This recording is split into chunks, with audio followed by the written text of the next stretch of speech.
নমস্কার, বাংলা সাহিত্য চর্চার গ্রুপে তোমাদের সকলকে স্বাগত জানাই। আজকে আমরা মধ্যযুগের বাংলা সাহিত্য থেকে কবি বল্লভের লেখা সখী হে কি পুছসি অনুভবময়ী এই পদটি আলোচনা করব। প্রথমেই বলি, এই পদটি নিয়ে নানা বিতর্ক রয়েছে। এই পদটি কার লেখা এই নিয়ে একটা তর্ক রয়েছে। আমরা দেখতে পাই এই পদটি দুজনের নামে পরিচিতি পায়। একদিকে রয়েছেন কবি বল্লভ এবং অন্যদিকে এই পদটি আমরা দেখতে পাব বিদ্যাপতির নামেও পরিচিত। চণ্ডীদাস ও বিদ্যাপতি নামক প্রবন্ধে রবীন্দ্রনাথ ঠাকুর এই পদটিকে বিদ্যাপতির পদ বলেছেন।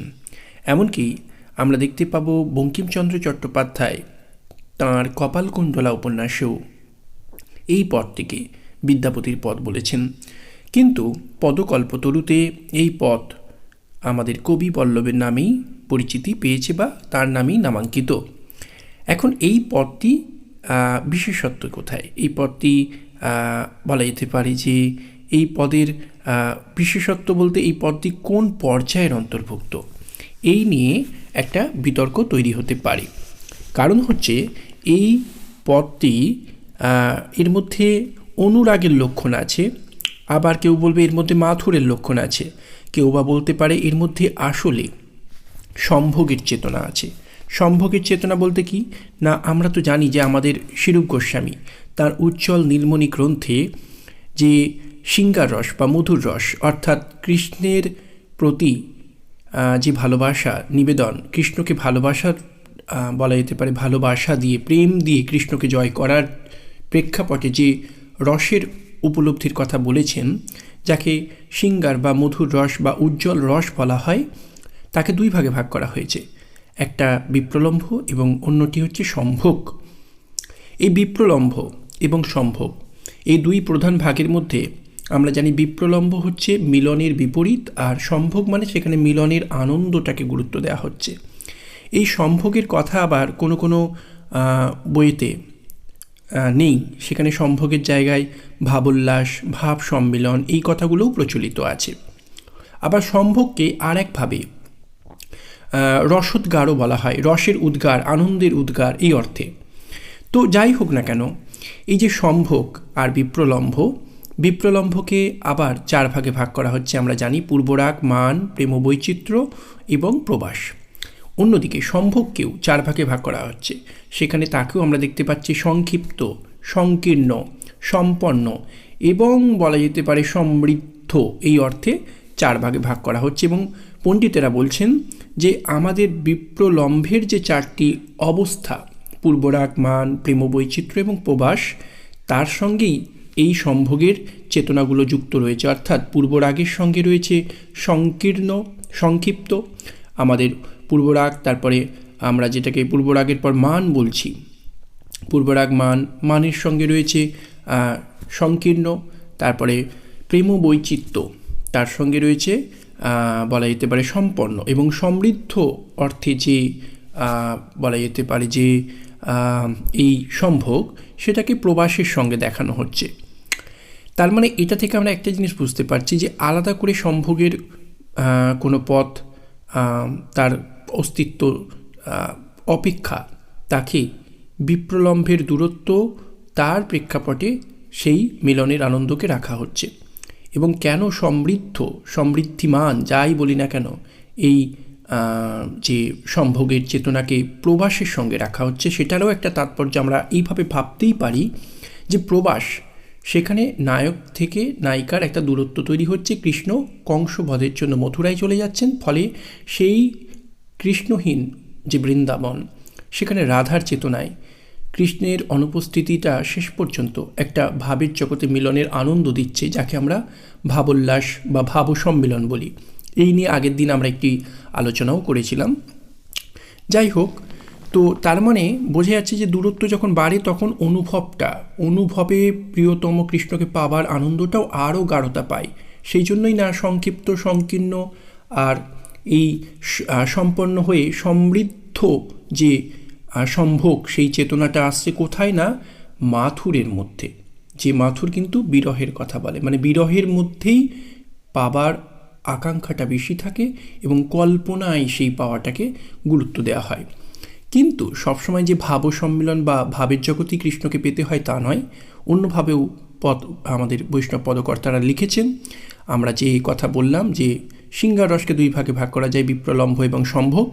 এখানে আমরা সখী হে কি পুছসী অনুভবময়ী পদটিকে সেই সম্ভোগের পথ বলতে পারি, যেখানে রাধা তার কৃষ্ণ মিলনের আনন্দের কথা সখীর কাছে বলছেন। কিন্তু এখানেও দেখতে পাবো যে সেই সম্ভোগ শুধু সম্ভোগের কথা বলছে না, তার সঙ্গে আমরা বিচ্ছেদ বা বিরহের যোগটাকেও লক্ষ্য করতে পারি। কারণ পণ্ডিতেরা বলেন যে বিরহ বা বিচ্ছেদই মিলনের আনন্দটাকে আরও গাঢ়তা দেয়। ফলে এই পদটিকে সম্ভোগের পদ বলা হলেও এর মধ্যে আমরা দেখতে পাবো অনুরাগের একটা গাঢ়তা, আধিক্য লক্ষ্য করা যাবে। কিভাবে যাবে সেটা আমরা পরে বলছি। আগে কৃষ্ণ মিলনের আনন্দ রাধা কেমন করে তাঁর সখীর কাছে বলছেন সেটা আগে আমরা দেখে নেবার চেষ্টা করব। রাধা বলছেন, সখী হে কি পুছসী অনুভবময়ী, সই পীড়িতি অনুরাগ বাখা নিয়ে অনুক্ষণ নৌতুন হই, জনম অবধিহাম অরূপ নেহারলু, নয়ন না তিরোপিত ভেলা, লাখ লাখ যুগ হিয়ে হিয়ে মুখে মুখে হৃদয় জুড়ন নাহি গেলা, বচন অমিয়া রস অনুক্ষণ শুনলু, শ্রুতিপথে পরশনা ভেলি, কত মধু যামিনী রভসে গঙ্গায়লো, না বুঝলু কৈছন কেলি, কত বিদগ্ধজন রস অনুমোদই, অনুভব কাহু না পেখি, কহ কবি বল্লভ হৃদয় জুড়াইতে মিলয়ে কোটি মে এ কি। অর্থাৎ সখী হে কি পুছসী অনুভবময়, সখী আমাকে তুমি কৃষ্ণপ্রেমের কি কথা, কি অনুভব জিজ্ঞাসা করছো, সই পীড়িতি অনুরাগ বাখা নিয়ে অনুক্ষণ নতুন হই। সে প্রেম যত বলতে যাব তত তাকে নতুন নতুন করে ব্যাখ্যা করতে হয়। জনম অবধিহাম অরূপ নেহারলু, আমি জন্ম থেকেই ওই প্রেম ওই রূপ দেখছি। নয়ন না তিরোপিত ভেলা, অর্থাৎ আমার নয়ন তিরোপিত তৃপ্ত হলো না আজও।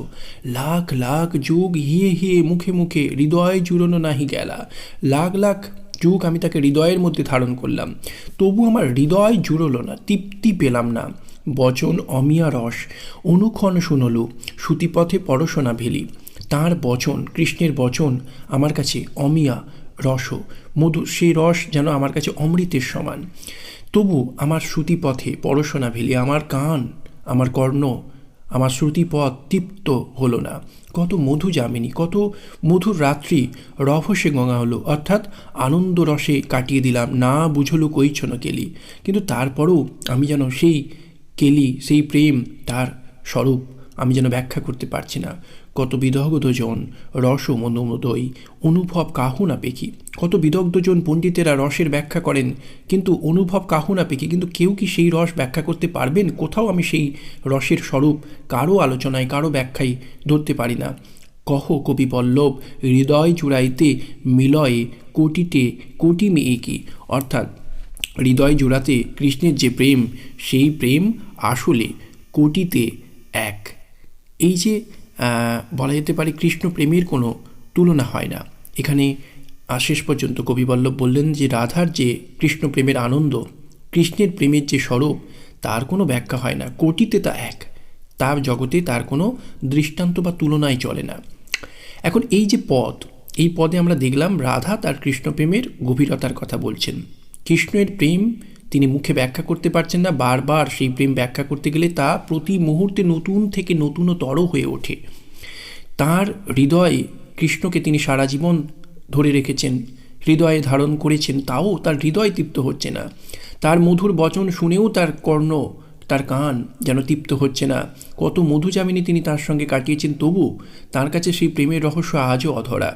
এই যে কৃষ্ণ অখিলের নাথ, প্রেমের সাগর, তাঁর প্রেম যে কত গভীর, সেই প্রেমের গভীরতা এখানে যেন রাধার বলা যেতে পারে ব্যাখ্যায় উঠে আসছে। কৃষ্ণ প্রেমের তল খুঁজে পাওয়া যায় না, এটাই আসলে এই পদটার মূল কথা। এবং এই পদ থেকে আমরা বলতে পারি যে এটিকে অনুরাগের একটি পদ বলা যেতে পারে। কারণ অনুরাগের ক্ষেত্রে যেটা লক্ষণীয় সেটা হচ্ছে যে অনুরাগ সবসময় প্রিয়তমকে নতুন নতুন করে অনুভব করবার আনন্দ দেয়। যে পদ একজন নায়িকার বা নায়কের যে কোনো হতে পারে, তার অনুভবে অপরজনের আনন্দ, প্রেমের আনন্দ, অপরজনের প্রতি তার ভালোবাসার আনন্দ নতুন থেকে নতুনতর রূপে প্রকাশিত হয়। অর্থাৎ প্রিয়তমকে ঘিরে নায়িকার হৃদয়ের অনুভব যদি নতুন থেকে নতুনতর রূপ নেয়, তার ভালোবাসা, নায়কের কল্পনা সবটাই যদি বারবার তার চিত্তে নতুন থেকে নতুনতর রূপে দেখা দেয়, যে প্রেম বৈচিত্র্যময়, রহস্যময়, যে প্রেমের তল খুঁজে পাওয়া যায় না, সে প্রেম এক মুখে ব্যাখ্যা করা যায় না, এই যে নতুন থেকে নতুনতর হয়ে সেই প্রেম বারবার ছুঁয়ে যায় হৃদয়কে, সেটাই হচ্ছে অনুরাগের লক্ষণ।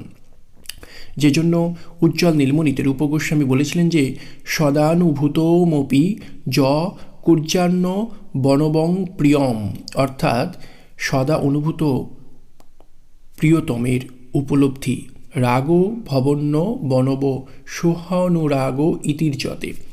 অর্থাৎ এখানে যেটুকু তাৎপর্য আসছে যে প্রিয়তমকে নতুন নতুন রূপে উপলব্ধি করার নামই হচ্ছে আমাদের অনুরাগ। এখানে কিন্তু সেইটাই ব্যাখ্যা করা হয়েছে। রাধা তার কৃষ্ণ প্রেমের উপলব্ধিকে, তার যে নতুনত্ব, যা বারবার ব্যাখ্যা করতে গেলে নতুন থেকে নতুনতর হয়, রাধা কিন্তু সে কথাই বলছেন। ফলে এই পদটিকে অনুরাগের পদ বলা যায়, কিন্তু অনুরাগের সেই গভীরতাকে ছুঁয়েও তা সম্ভোগের আনন্দকেও যেন স্পর্শ করছে। রাধা তার কৃষ্ণ প্রেমের আনন্দ, সম্ভোগের আনন্দকে এখানে প্রকাশ করছেন। ফলে এটিকে আমরা কলিকাতা বিশ্ববিদ্যালয়ের যে বৈষ্ণব পদাবলী সংকলন, সেখানে সম্ভোগ ও রসদগারের মধ্যে রাখা হয়েছে। যে রসদগার কিন্তু তথাকথিত উজ্জ্বল নীলমণির কোনো নির্দিষ্ট রসপর্যায় নয়। আসলে বৈষ্ণব পদকর্তারা কখনোই কোনো নির্দিষ্ট রসশাস্ত্র গ্রন্থকে, যেটাকে আমরা উজ্জ্বল নীলমণি বলি বৈষ্ণবদের কাছে, সেই উজ্জ্বল নীলমণির নির্দেশ সর্বক্ষেত্রে মেনে চলেননি। কারণ প্রেম বা প্রেম মনস্তত্ত্ব তা কখনো শাস্ত্র নির্দেশিত পথে চলে না। আমরা সাহিত্যকেও সংরূপগত দিক থেকে বিচার করবার সময় তাকে বিভিন্ন শ্রেণী বা ক্যাটাগরির মধ্যে ফেলি, কিন্তু মনে রাখতে হবে সাহিত্যের সেই সংরূপ বা ব্যাকরণ আগে জন্মায়নি, সাহিত্য আগে জন্মেছে। ফলে সাহিত্য যখন আগে জন্মেছে, তাকে দেখে যখন ব্যাকরণ তৈরি হয়, তখন ব্যাকরণের নিয়ম কখনোই সাহিত্য সর্বক্ষেত্রে মানবে না। প্রেম তার মনস্তত্ত্ব, নারী হৃদয়ের প্রেম মনস্তত্ত্বকে কখনো একটা নির্দিষ্ট ব্যাকরণ দিয়ে, উজ্জ্বল নীলমণি দিয়ে ব্যাখ্যা করা যায় না। আর এখানেও সে কথা একইভাবে প্রযোজ্য যে কবিবল্লভ যখন লিখছেন, তখন এই পদটিকে, এর মধ্যে সবটাই মিলেমিশে রয়েছে। এই পদ রস সম্ভোগের পদ, এই পদের মধ্যে রসোদ্গার রয়েছে, রসের আনন্দ রয়েছে। এই পদ আবার একইভাবে অনুরাগের যে গভীরতা, সেই গভীরতাকে ছুঁয়ে যাচ্ছে।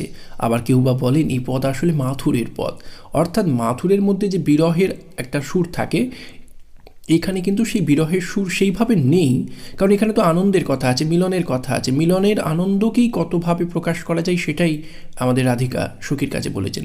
তাই যদিও কেউ কেউ একে মাথুরের পদ বলেন, কিন্তু এই পদটিকে মাথুরের পদ না বলাই ভালো। আর সর্বোপরি যে কথা বলতে হয়, এই পদের সবথেকে বিশেষত্বের জায়গা হলো এই পদটির যে আধুনিক আবেদন। প্রেম কল্পনায় চিরন্তনত্ব লাভ করে, সীমার গণ্ডিকে অতিক্রম করে। আধুনিক গীতিকবিতার সবথেকে বড় বৈশিষ্ট্য হচ্ছে প্রেমকে সেখানে এক অনন্ত মুক্তির পথ দেখানো হয়েছে কল্পনায়, অনুভবে। আপন অনুভূতির স্বতঃস্ফূর্ত প্রকাশ হচ্ছে কবিতা, গীতি কবিতা। সেই গীতি কবিতার আনন্দ এই পদের মধ্যে রয়েছে। রাধা যখন বলেন সখী হে কি পুছসি অনুভবময়ী, সই পীড়িতি অনুরাগ বাঁখা নিয়ে অনুক্ষণ নৌতুন হই, কিংবা বলেন লাখ লাখ যুগ হিয়ে হিয়ে মুখে মুখে হৃদয় জুড়ন নাহি গেলা। এইটাই আবার অন্য অন্য জায়গায় রয়েছে যে লাখো লাখো যুগ হিয়ে হিয়ে রাখ হলো তব হিয়া জুড়ন না গেল। এইভাবে একটা পাঠান্তরেও এই পদটি পাওয়া যায়। তো যাই হোক না কেন, যেমন আমরা দেখতে পাবো যে এই পদটিকে নিয়ে কপালকুণ্ডলা উপন্যাসে বঙ্কিমচন্দ্র এই পদটিকে বিদ্যাপতির পদ বলে, সেখানে কিন্তু তিনি বলেছেন লাখো লাখো যুগ হিয়ে হিয়ে রাখনু তবু হিয়া জুড়ান না গেল। তো যাই হোক, যদি লাখো লাখো যুগ হিয়ে হিয়ে রাখনু বলি, এই যে লাখ লাখ যুগ হৃদয়ের মধ্যে ধারণ করলাম, তবু হৃদয় জুড়লো না, এখানে একটা প্রশ্নচিহ্ন তৈরি হয়। আমাদের সেই আধুনিক কবি জীবনানন্দের সেই কথা যে 1000 বছর ধরে পথ হাঁটিতেছি আমি পৃথিবীর পথে। কেউ কি 1000 বছর ধরে পথ হাঁটে? ফলে বাক্য গঠনের দিক থেকে এই পথ যেন আমাদের কাছে একটা অতিশয়োক্তির মতো একটা বলা যেতে পারে অসম্ভব কল্পনার কথা বলে। কিন্তু কবিতা, অনুভব সীমার গণ্ডিকে ছাড়িয়ে অসীমের পথে যাত্রা করে। তাই সেখানে হাজার বছর ধরে পথ হাঁটিতেছি সেই কথা যখন তিনি বলেন, তখন কিন্তু তা আমাদের কাছে অসম্ভব কল্পনা মনে হয় না। এর মধ্য দিয়ে একটা সময়ের বিস্তৃত একটা ধারা, একটা প্রবহমানতাকে তা নির্দেশ করে। ফলে তা আমাদের কাছে কানে, আমাদের হৃদয়ে কোথাও অসম্ভব থাকে না।